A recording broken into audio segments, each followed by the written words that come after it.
ترقی کے اس دور میں ایک بڑا زبردست نظارہ دیکھنے کو ملا. تقریباً دیکھا جائے تو ہر گھر میں چھوٹے چھوٹے بچے جو ہیں وہ آج کل موبائل آپریٹ کر رہے ہیں, تو وہ کہیں نہ کہیں ڈھونڈا کرتے ہیں کہ کس کمپنی کی طرف سے کب کیا آفر آ رہا ہے. کبھی کسی مال میں, کبھی کسی آن لائن میں دیکھنے کو ملتا ہے کہ ہاں اس پہ 20% ہے, 50% ہے. بہرحال آفر کے چکر میں تقریباً سب لگے ہوئے ہیں کہ یار 4 دن بعد خریدیں گے تو یہ سستا مل جائے گا.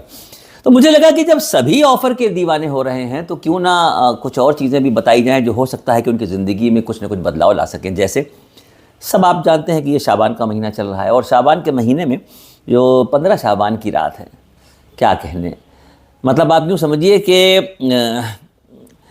مثال دے کے آپ کو بتا رہا ہوں کہ اگر کوئی شخص 5 وقت کی نماز پابندی سے پڑھ رہا ہے تو دیکھنے والے یہ کہتے ہیں کہ بھائی بڑا نیک آدمی ہے, بڑا 5 وقتہ نمازی ہے. لیکن اس آدمی کے اوپر جو مہر لگتی ہے وہ تب لگتی ہے جب وہ تہجد کی نماز پڑھتا ہے اور دنیا کہتی ہے کہ دیکھو یہ تہجد گزار بڑا نیک شخص ہے.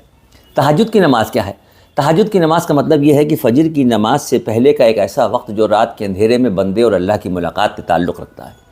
مخملی بستر سے نکل کے اگر ٹھنڈے پانی سے وضو کرنے کے بعد کوئی شخص اللہ کی بارگاہ میں ہاتھ اٹھاتا ہے تہجد کے وقت, تو یہ یقین ہوتا ہے کہ اللہ سن بھی رہا ہے, دیکھ بھی رہا ہے. وہ تو سب جگہ سن رہا ہے, دیکھ رہا ہے, لیکن یہ تہجد کی اہمیت ہے. 15 شعبان کی رات کو جو میں آپ کو بتانے جا رہا ہوں, مغرب کی نماز کے بعد سے صبح فجر کی نماز سے پہلے تک کا جو یہ رات کا تقریباً 10-11 گھنٹے 12 گھنٹے کا جو وقت ہے, اس میں کھلا آفر اللہ کی طرف سے. پہلے آسمان پہ اللہ رب العزت فرشتوں کے ساتھ موجود ہوتے ہیں اور فرشتوں سے کہتے ہیں کہ آواز لگاؤ کہ ہے کوئی مجھ سے مانگنے والا, ہے کوئی اپنے گناہوں پہ شرمندہ ہونے والا, ہے کوئی اپنی آنکھوں سے ندامت کے آنسو بہانے والا.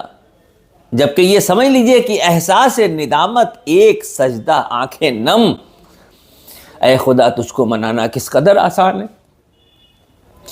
جس پروردگار کو عام دنوں میں منا لینا ندامت کے آنسوؤں کی طرح سے آسان ہے, تو یہ جو آفر والی رات مل رہی ہے, میں آپ کو صرف اتنا بتانا چاہ رہا ہوں کہ اگر آفر کے چکر میں روز بھاگ رہے ہیں تو ایک اس آفر کو اویل کر لیجئے. بچی ہوئی زندگی سنور جائے گی, عاقبت سنور جائے گی. گزری ہوئی زندگی کے گناہوں کی معافی, توبہ, استغفار, اللہ سے گڑ گڑا کہ اللہ گناہ نہیں کرنا چاہتے تھے, ہو گیا,